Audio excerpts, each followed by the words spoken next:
আমার ভাইজানেরা সোনাবাড়ি খেলাম নবী আমার দিন দুনিয়া বাদশাহ হাবিবুল্লাহ জনাবে মুহাম্মদুর রাসূলুল্লাহ সাল্লাল্লাহু আলাইহি ওয়াসাল্লাম আল্লাহ নবী মক্কা থেকে মদিনা শরীফে চলে আসবেন।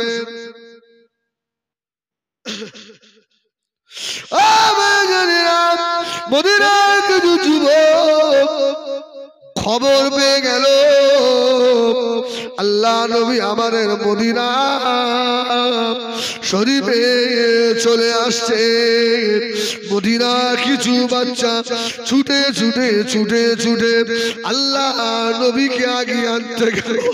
আল্লাহ নবীকে আমরা ইস্তেকবাল করে নারা লাগিয়ে আল্লাহ নবীকে আমরা মদিনায় নিয়ে আসবো। ছেলেরা হেঁটে হেঁটে হেঁটে হেঁটে ও আমার মেয়েরা আবুয়া নামক জায়গার কাছে চলে গেল। এই আবুয়ায় নবীর কে শুয়ে আছে? আবুয়ায় নবী পাকের কে শুয়ে আছে? আব্বা না, রাসূলুল্লাহর মা শুয়ে আছে না? আমরা গতবারে চেষ্টা করেছিলাম, ভাই আমার সঙ্গে ছিল, যে একটু রাসূলুল্লাহ আব্বা মায়ের মাজারটা জিয়ারত করব, কিন্তু বললে এখান থেকে পারমিশন নেই, ওখানে ডাকাতি হয়, ছিনতাই হয়, যাওয়া যাবে না। সৌদি সরকার পারমিশন দেয়নি, দিলে আমরা চলে যেতাম। আমার ভাইয়েরা সোনা বাড়ি খেলাম ও জানেরা কাকা করে শোনো মদিনা ছেলেরা আল্লাহ নবীকে আগে আনতে চলে গিয়েছে। বাবা আল্লাহ নবীর সঙ্গে দেখা হলো। মদিনা ছেলেরা বলেছিল ইয়া রাসূলুল্লাহ ইয়া হাবিবাল্লাহ, হুজুর আপনি আমাদের মদিনায় যাবেন, তবে দাঁড়ান কয়েকটা কথা আছে।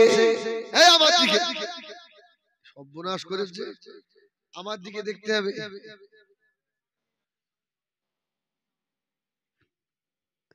মদিনার বাচ্চারা কি বললো? হুজুর মদিনায় যাবে, কিন্তু আমাদের দুটো কথা আছে। রাসূলুল্লাহ বললেন এই মদিনার ছেলেরা কি কথা তোমাদের বাবা বলো। মদিনার বাচ্চারা ওই সময় বলেছিল ইয়া রাসূলুল্লাহ ইয়া হাবিবাল্লাহ, হুজুর আপনি মদিনা শরীফে যাবেন, আপনি ওয়াদা করুন এই মদিনা ছেড়ে আর মক্কায় চলে যাবেন না। জোরে বলুন সুবহানাল্লাহ। আর মক্কায় যাবেন, একেবারে চলে যাবেন না? নই বলুন না। মদিনার বাচ্চারা বলেছিল ইয়া রাসূলুল্লাহ ইয়া হাবিবাল্লাহ, হুজুর আপনাকে আগিয়ে দিতে এসেছি, তবে আর একটা ওয়াদা করো, কথা দেন আপনার ইন্তেকালের পরে আপনার লাশটা মদিনা শরীফ থেকে আবার মক্কায় নিয়ে চলে আসবে না তো? ইয়া রাসূলুল্লাহ ইয়া হাবিবাল্লাহ, আপনি ওয়াদা করুন আপনার লাশ কোন জায়গায় রাখা হবে। আল্লাহ নবী বলেছিলেন এ মদিনার ছেলেরা কেঁদো না বাবা, আমি রাসূলুল্লাহ, আজকে মক্কায় আমার জন্ম হয়েছে বটে। এ মদিনার ছেলেরা, মক্কার মানুষেরা আমাকে ভালোবাসে না, মক্কার মানুষেরা আমাকে মারে, মক্কার মানুষেরা আমাকে মারা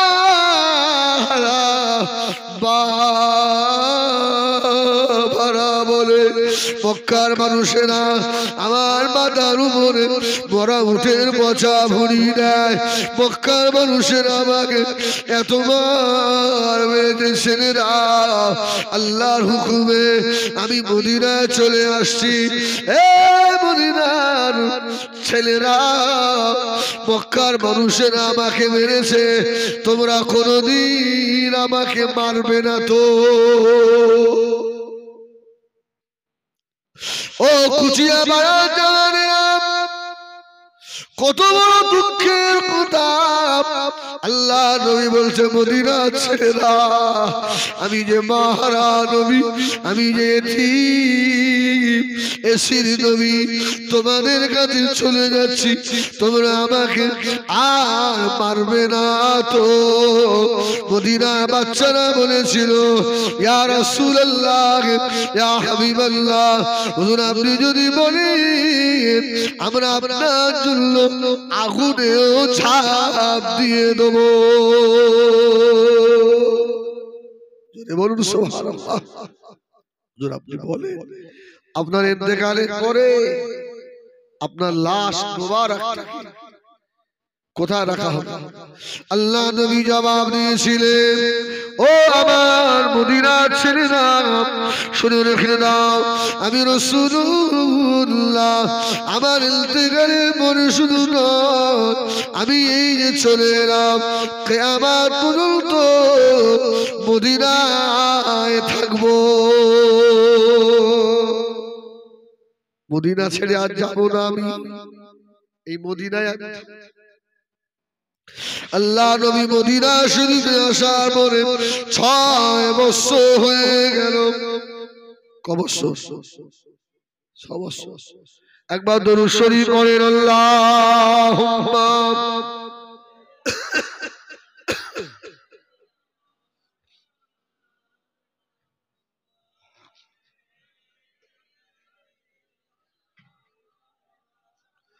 আল্লাহুম্মা সাল্লি আলা।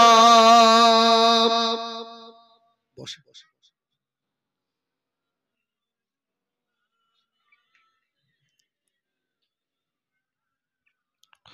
हुब्बे हमाद ज़ल्ही सीने में है, मैं हूँ मेरा दिल मदीने में है।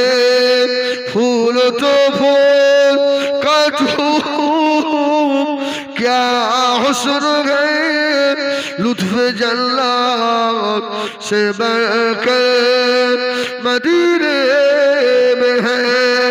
अल्लाहुम्मा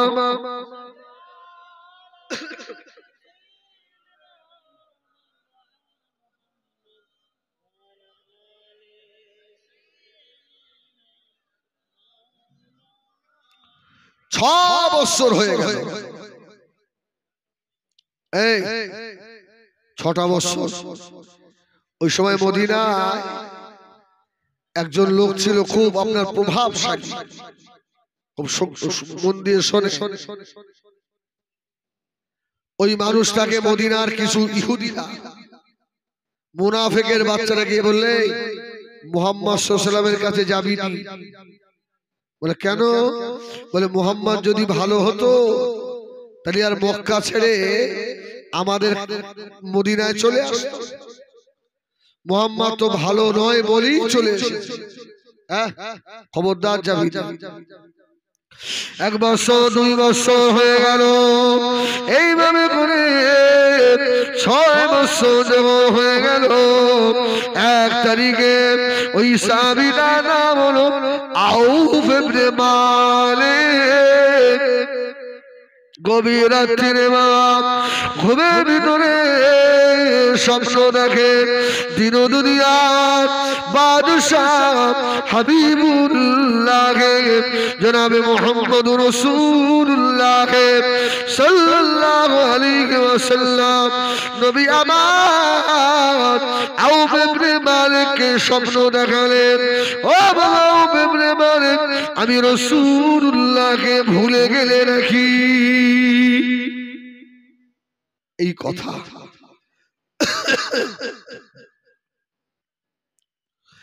আউফ ইবনে মালিকের ঘুম ভেঙে গেল। ঘুম থেকে উঠে দৌড়াতে লাগলেন, ইয়া রাসূলুল্লাহ, ইয়া রাসূলুল্লাহ, ইয়া রাসূলুল্লাহ, বলে ছুটে ছুটে গিয়ে নবী আমার আম্মা জান হযরত আয়েশা সিদ্দিকা রাদিয়াল্লাহু তাআলা আনহার হুজরাত শরীফের ভিতরে আল্লাহ নবী আরাম করছেন।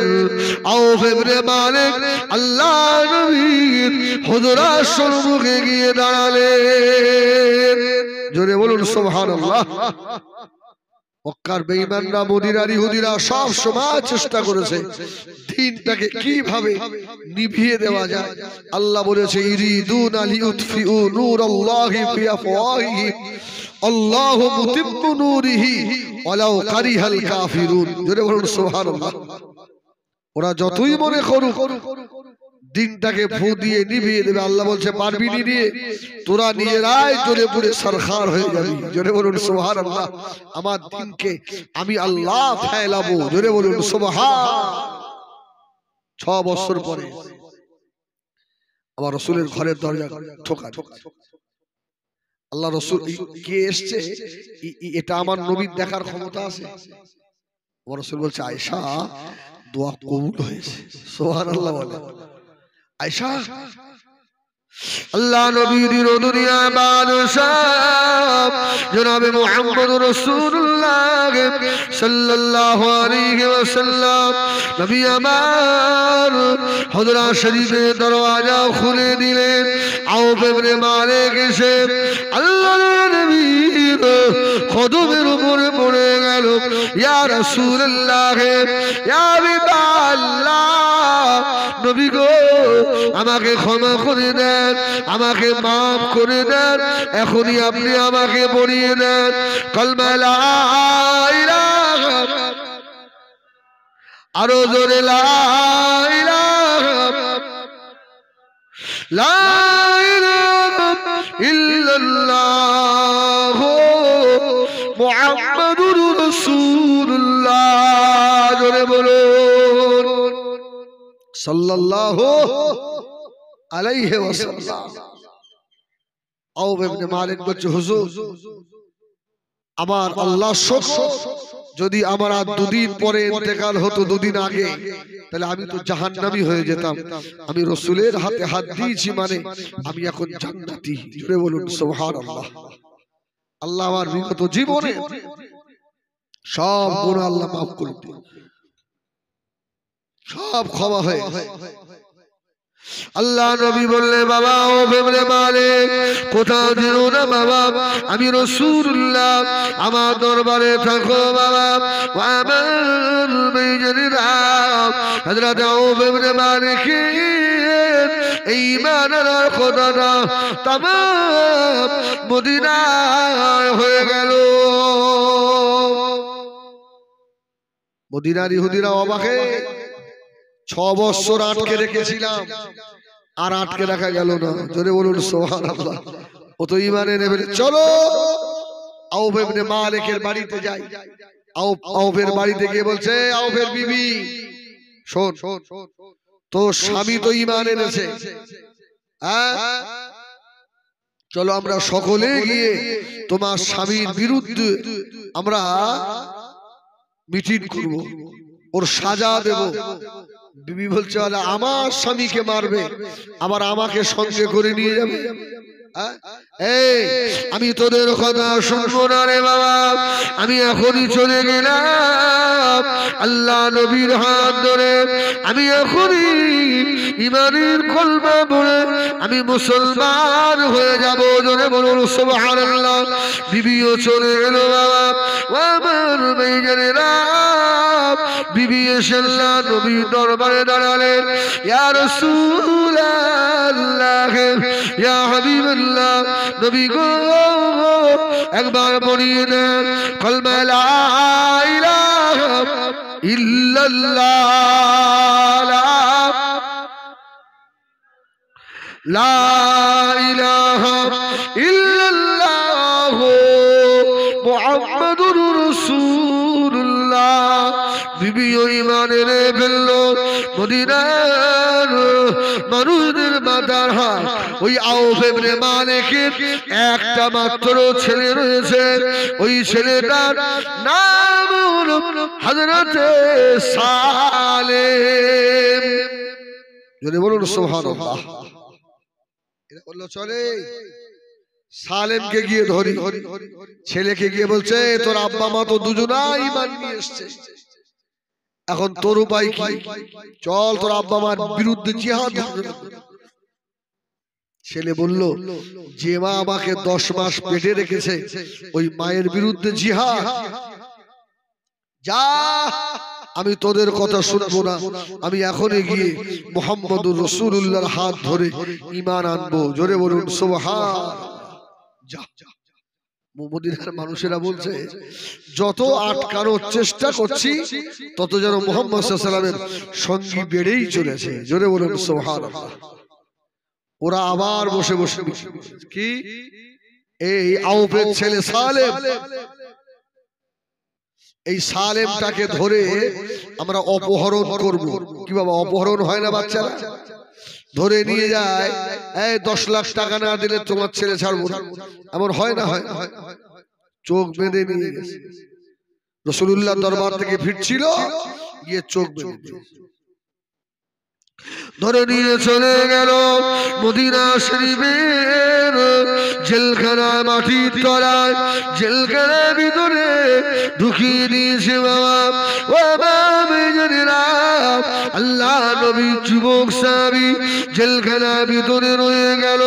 জোহরের আযানের সময় হয়ে গিয়েছে। আল্লাহ নবী সাহাবী ওই সময় বলেছিলেন, এ মদিনার ইহুদিরা, আমাকে ধরে নিয়ে এসেছো, আমাকে মেরে দেবে, মেরে ফেলবে, এতে আমার দুঃখ নাই। তবে বাবা একটা কথা বলি, এখন জোহরের নামাজের সময় হয়ে গিয়েছে রে, আমাকে একটু পানি দাও, আমি ওযু করে নিয়ে আমার আল্লাহ পাকের কুদরতি কদমে সিজদা করব। জোরে বলেন সুবহানাল্লাহ।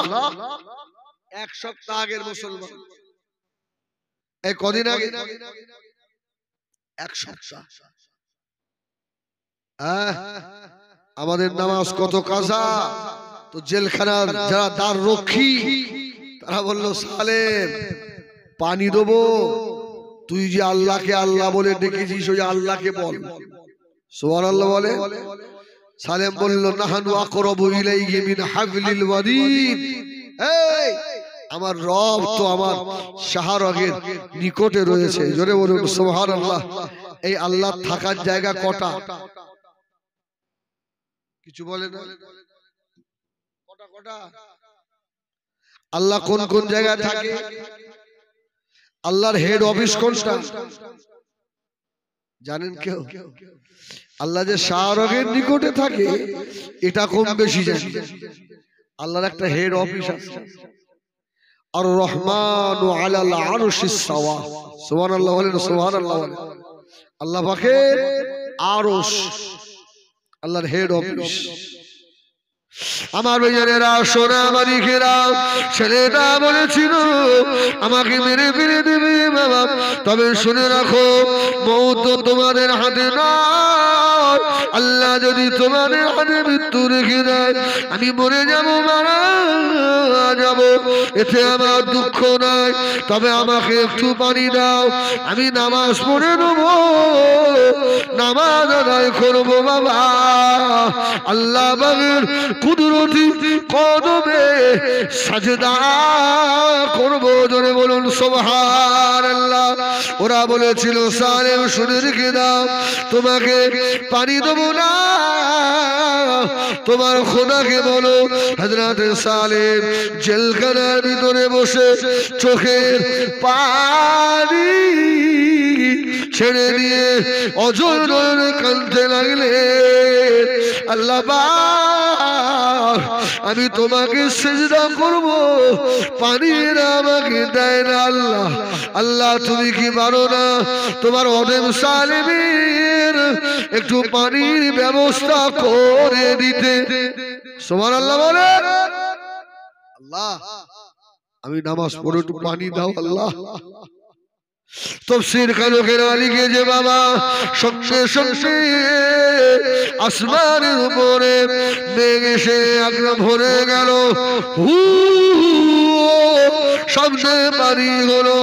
আল্লাহ নবীর কলিজা ছেঁড়া সাহাবী জেলখানার ভিতরে বসে আল্লাহ পাকের নামাজে মশগুল হয়ে গেলেন। এই অজু ছাড়া নামাজ হবে? অজু ছাড়া? অজুর ফরজ কটা?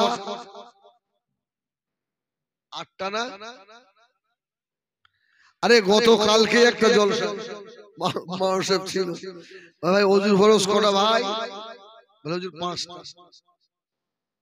ও ঠিকই বলে। আর এক জলসা বলে কটা? বলে 8টা। এখন আপনাদের কুচুপাড়ায় অজুর ফরজ কটা? এক এক জায়গায় তো এক এক রকম, কোথাও 6টা, কোথায় 5টা, কোথায় 8টা। আপনাদের গ্রামে কটা? 4টে। আল্লাহু আকবার। ইয়া আইয়ুহাল্লাযীনা আমানু ইযা কুমতুম ইলাস সালাহ ফাগসিলু উজুহাকুম ওয়া আইদিয়াকুম ইলাল মারাফিক ওয়ামসাহু বিরুসিকুম ওয়া আরজুলাকুম ইলাল কাবাইন। ওযুর ফরজ 4টে। আমার ভাইয়েরা সোনা মালিকেরা, আল্লাহ নবীর খলিজা ছেঁড়া সাহাবী জেলখানার ভিতরে নামাজে মশগুল হয়ে গেলেন। আল্লাহ জোরে নামাজ আদায় করে সালাম করে দিয়ে জেলখানার দ্বাররক্ষীদের বলেছিল, এ জেলখানার দ্বাররক্ষীরা, জেলখানার দরওয়াজা খুলে দাও, আমি বার হয়ে চলে যাব বাবা। আমার রবের সিজদা করা হয়ে গিয়েছে। ওই সময় তারা বলেছিল, এ সালেম তোমার রবকে বলো, তোমার খোদাকে বলো যেন তোমার জেলখানার দরওয়াজা তোমার খোদা খুলে দেয়। সালেম জেলখানার ভিতরে বসে বলছে, আমার রব কালা নয়, জোরে বলুন সুবহানাল্লাহ। আমার রবকে যদি আমি আল্লাহ বলে ডাকি আমার রব শুনবেন না, এমনটা নয়। একটু আগে দেখলি না, তোরা তো পানি দিলিনি আমাকে, উজুর পানি, আমার আল্লাহ কেমন আমাকে পানি দিল, জোরে বলবেন না সুবহানাল্লাহ। ঠিক আছে, তোর ওই আল্লাহকে বল, ওই আল্লাহকে বল, জেলখানার গেট খুলে দিতে বল।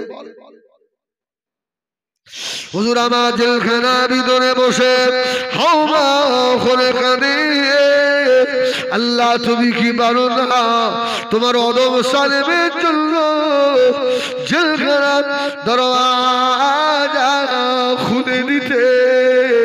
চোখের বাড়ি আল্লাহ পাকের দরবারে কবুল হয়ে গেল। কুচিয়া বাড়া মুসলমানেরা, ওই আল্লাহ আমার বুড়ো হয়নি, ওই আল্লাহ আমার এখনো অন্ধ হয়ে যায়নি, ওই আল্লাহ কালা হয়ে যায়নি। এখনো যদি আল্লাহ বলে ডাকে আমার আল্লাহ এখনো সাড়া দিতে পারবে না, পারবে না। এ ক্ষমতা আল্লাহর আছে না? খুব কাঁদছে আল্লাহ, জেলখানার দরজা খুলে দাও আল্লাহ। বলার সঙ্গে সঙ্গে তুফান শুরু হয়ে গেল। সুবহানাল্লাহ বলে। তুফান সঙ্গে সঙ্গে জেলখানার গেট কোথায় নিয়ে চলে গেল, জেলের দ্বাররক্ষীরা কে কোথায় গিয়ে পড়লো, জোরে বলুন সুবহানাল্লাহ। সালেম সঙ্গে সঙ্গে সিজদায় পড়ে গিয়ে বলছে, রব তুমি ডাকলেই যে তোমার বান্দার ডাকে সাড়া দাও, জোরে বলুন সুবহানাল্লাহ। ছোটবেলায় শুনতেন না গজল, খোদা তোমায় ডাকতে জানি না, ডাকার মতো ডাকলে খোদা কেমন শোনে না, খোদা তোমায় ডাকতেই জানি না। ঠিক না বল? আমরা ডাকতেই জানি তা আমাদের জব সারা দেবে কি? আল্লাহ নবীর খলিজা সাহাবী হযরত সালেম রাদিয়াল্লাহু তাআলা আনহু জেলখানার ভিতর থেকে বার হলেন। হুজুরের চোখ বেঁধে নিয়ে যাওয়া হয়েছিল, রাস্তার চিনতে পারে না।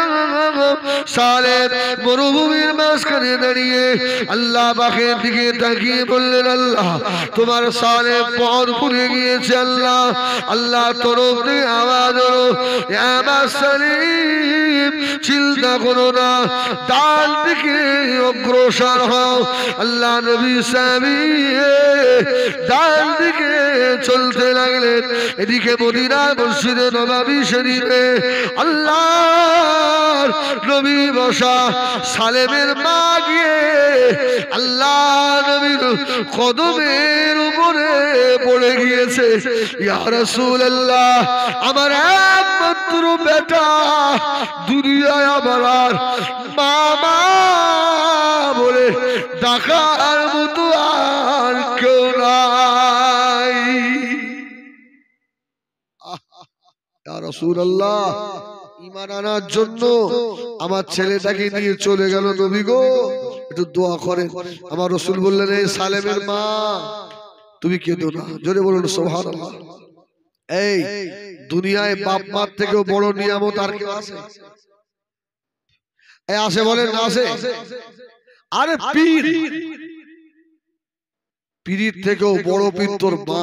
জোরে বলুন সুবহানাল্লাহ। হ্যাঁ, সত্যি খোদার কসম করে বলছি, এখনো আমার আব্বা ইন্তেকাল হয়ে গেল প্রায় 1 বছর, বেশ কয়েক মাস। রাত্রি 2টো, 2:30টা, 3টে জলসা থেকে ফিরি, আর আব্বার কবরের একটু পাশেই আমার গাড়ি রাখার গ্যারেজ। গাড়িটা রাখি, এসে আব্বাকে একটু সালাম দিই, হ্যাঁ ঘরে যাই। কেন জানেন? আজকে প্রায় 1 বছর কয়েক মাস হয়ে গেল, কেউ আর আমাকে আর কচি বলে ডাকে না।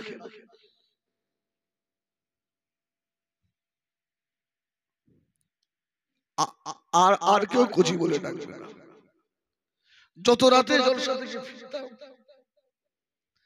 বাড়ির কোলাপসাল গেটে হাত দিলেই ঘর থেকে একটা আওয়াজ আসতো, বেটা আমার কচি এত রাত হয়ে গেল। জলসা অনেক দূরে ছিল, বাপ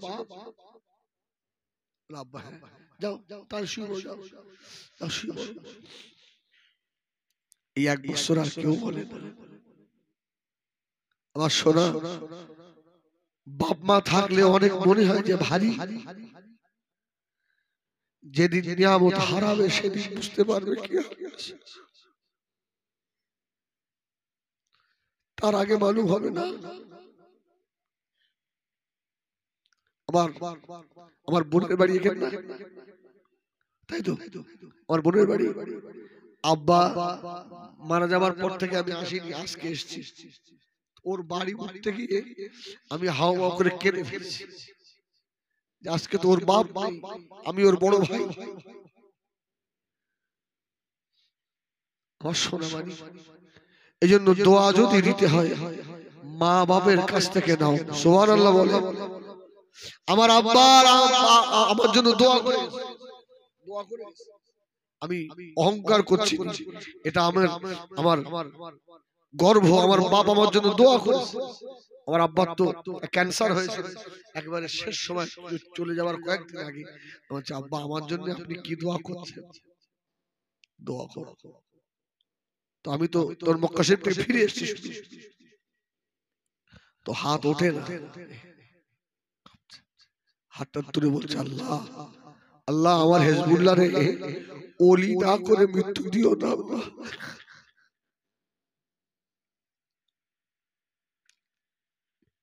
এর থেকে বড় দোয়া আর কিছু আছে?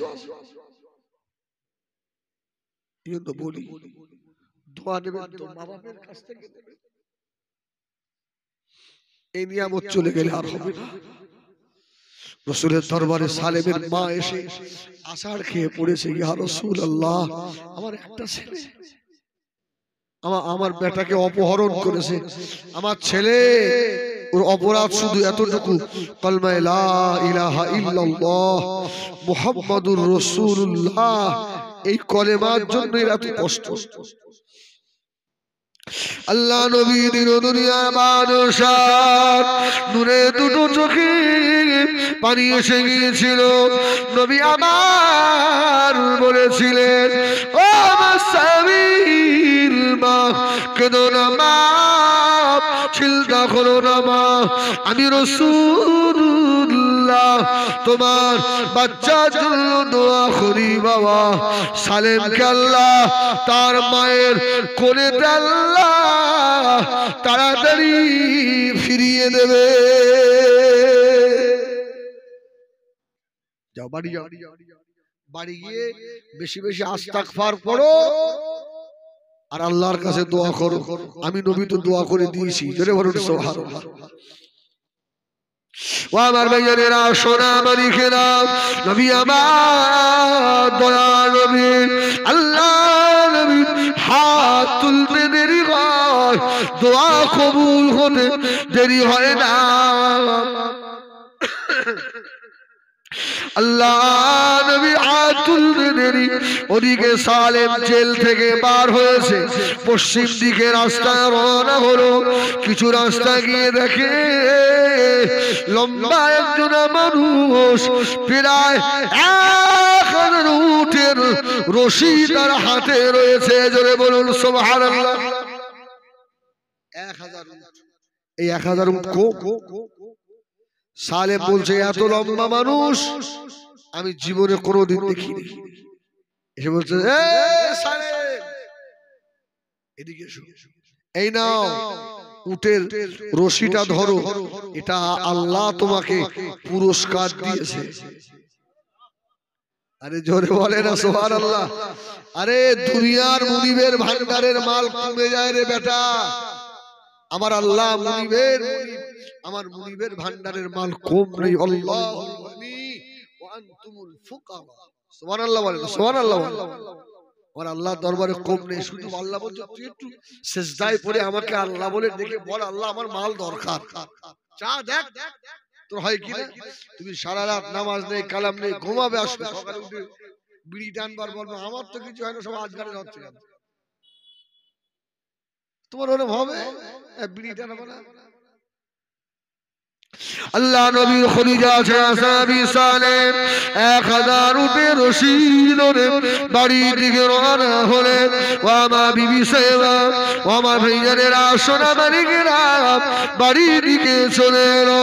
মা যদি তার হারানো বাচ্চা খুঁজে পায়, ও সোনা মালিকেরা, এতে মা খুশি না বেজার? হারানো বাচ্চা বাড়ি এসে দরজা ঘা দিয়ে ডাকছে, মা মা। সালেমের মা পাগল হয়ে গিয়ে ঘরের দরওয়াজা খুলে দিল। দেখে বেটার হাতে আর উঠে রশি। মা রেগে গিয়ে বলল, এ বাবা ছেলে, শুনে রাখ বাবা, এত উট কোথায় পেয়েছিস বাবা? কার বাড়ি থেকে চুরি করে আনলি বাবা? না না, তোকে বাড়িতে উঠতে দেবো না, না খাওয়া হয় সেও ভালো, হারাম জিনিস খাবো না, আল্লাহ আমাকে কঠিন আযাবে জাহান্নাম সহ্য করতে পারবো না। সালেম দাঁড়িয়ে বললেন, মা আমি চুরি করে আনিনি মা, ওরা আমাকে জেলখানায় রেখে দিয়েছিল। রব্বুল আলামিন আল্লাহ পাক আমাকে পুরস্কার দিয়েছে।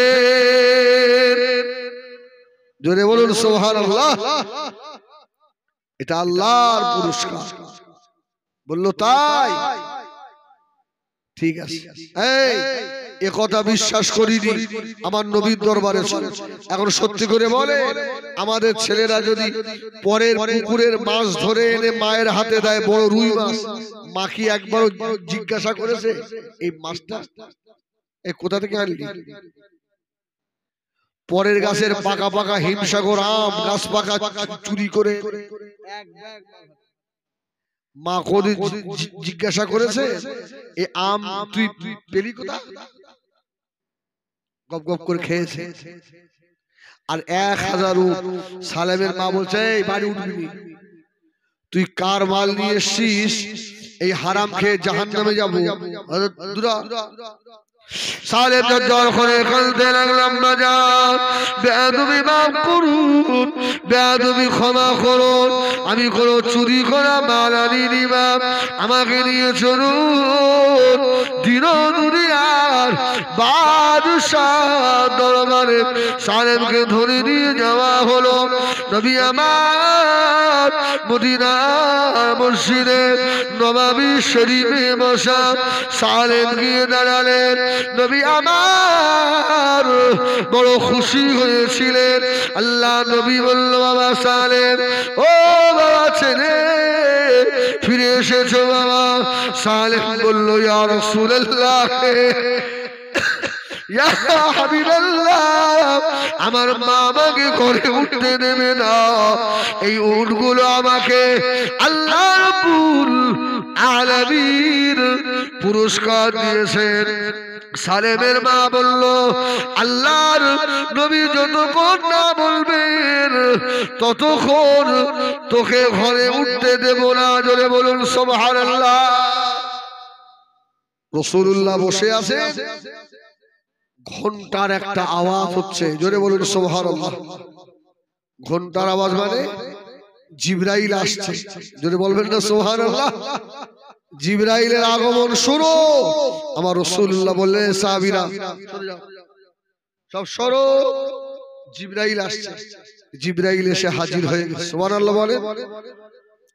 আল্লাহ নবী বলেছে, ভাই জিবরাইল, ও ভাই জিবরাইল সালাম, কি খবর?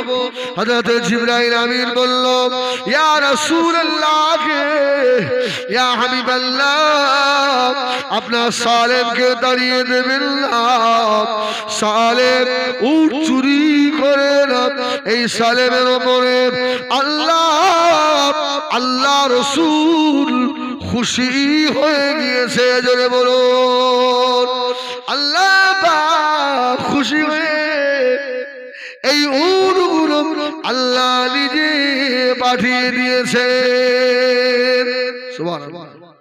ও আমার বেনামাজি ভাইরা, যদি আল্লাহ তার জন্য এত উট পাঠাতে পারে, আমরা যদি নামাজি হয়ে যাই, আল্লাহ ওয়ালা হয়ে যায়, আল্লাহ কি রহমতের রিজিক আমাদের জন্য কি পাঠাতে পারে না? কি ভাই পাঠাবে না? এই জন্য বলি, যাই করে আল্লাহ আল্লাহ রসুলের হয়ে যান, নামাজি হয়ে যান, রিজিক চান আল্লাহর কাছে। ইন্নাল্লাহা ইয়ারযুকু মান ইয়াশা বিগাইরি হিসাব। আল্লাহ বেহিসাব রুজি আমাদের জন্য রেখেছে না রাখেনি? রাখেনি। আল্লাহ বেঈমান সে আল্লাহকে ডাকে না, আল্লাহ তাকে খাওয়ায়। একটা শূকর নিকৃষ্ট প্রাণী, আল্লাহ তাকে খাওয়ায়। আর আমি যে আমার রবকে সিজদায় পড়ে আল্লাহ বলে ডাকি, যিনি রুজির মালিক, তিনি আমাকে খাওয়াবেন না? আসলে আগে বললাম না, খোদা তোমায় ডাকতেই জানি না। ডাকার মতো ডাকলে তো খোদা সাড়া দেয়। আজকে বলেন, এই যে ফিলিস্তিনে যুদ্ধ হচ্ছে, এর জন্য মানে কটা মুসলমান বুকে হাত দিয়ে বলেন, আল্লাহর দরবারে হাত তুলে একটু দোয়া করেছে? একজন দেখেন। হুজুর আমি প্রত্যেক নামাজে দোয়া করি যে আল্লাহ ফিলিস্তিনে যা অবস্থা, বাইতুল মুকাদ্দাস। আচ্ছা বলেন, আমাদের প্রথম কাবা কোনটা? বলো বলো বলো। বাইতুল মুকাদ্দাসও বলা যায়, মাকদাসও বলা যায়। বাইতুল মুকাদ্দাস, যে জমিনে 100 লক্ষ নবী শুয়ে আছে। জোরে বলুন সুবহানাল্লাহ। 100 লক্ষ নবী বাইতুল মুকাদ্দাসের এরিয়ায় নবীদের মাজার আছে। হ্যাঁ, মুসা আলাইহিস সালামের মাজার, ইব্রাহিম আলাইহিস সালামের মাজার, ঈসা আলাইহিস সালামের মাজার। জোরে বলুন সুবহানাল্লাহ। মা মারিয়াম আলাইহিস সালামের মাজার বাইতুল মুকাদ্দাসের পাশে। আজকে ইহুদির বাচ্চারা দখল করার চেষ্টা করছে। এই হিন্দুস্তান থেকে আমরা গিয়ে ফিলিস্তিনে আর যুদ্ধ করতে পারবো? হ্যাঁ, এখন আমাদের এর জন্য কিছু করতে হবে, দোয়া করতে হবে। আচ্ছা, কি করে দোয়া করব? এই জন্য ভারতবর্ষের শীর্ষস্থানীয় আলেমরা একটা মশলা বার করেছে যে প্রত্যেক নামাজের পরে অন্তত আলাম তারা সূরা একবার পড়বেন। কোন সূরা? আলাম তারা সূরা একবার পড়ে আল্লাহর কাছে দোয়া করবেন। তায়রান আবাবি তারমিহিম বিহিজারাতিন মিন সিজ্জি। আল্লাহ ছোট ছোট পাখি দিয়ে, পাথর দিয়ে আল্লাহর কাবাকে আল্লাহ হেফাজত করেছিল না করে? এই জন্য আলেমেরা বলেছে নামাজের পরে আলাম তারা সূরা একবার পড়ে শুধু আল্লাহকে এতটুকু বলা, আল্লাহ তুমি যেভাবে তোমার কাবাকে হেফাজত করেছিলে আবরাহার হাত থেকে, তুমি তো রব আমার, তুমি তোমার বাইতুল মাকদাসকে হেফাজত করো। জোরে বলুন সুবহানাল্লাহ। এই বাইতুল মুকাদ্দাস, আপনি জানেন আরাফার ময়দান থেকে বাইতুল মুকাদ্দাস পর্যন্ত আল্লাহ স্টেজ করবে ময়দানে মাহশারে। জোরে বলুন সুবহানাল্লাহ। এবার শুনেছেন? আরাফা থেকে বাইতুল মুকাদ্দাস স্টেজ হবে, তাম পৃথিবীটাকে আল্লাহ প্যান্ডেল বানাবে। জোরে বলুন সুবহান। আল্লাহ পাক ওই আসনে বসবেন কাজিউল কুজ্জা হয়ে, আল্লাহ বিচারপতি হয়ে বসবেন। ওই মঞ্চে চেয়ার থাকবে কটা?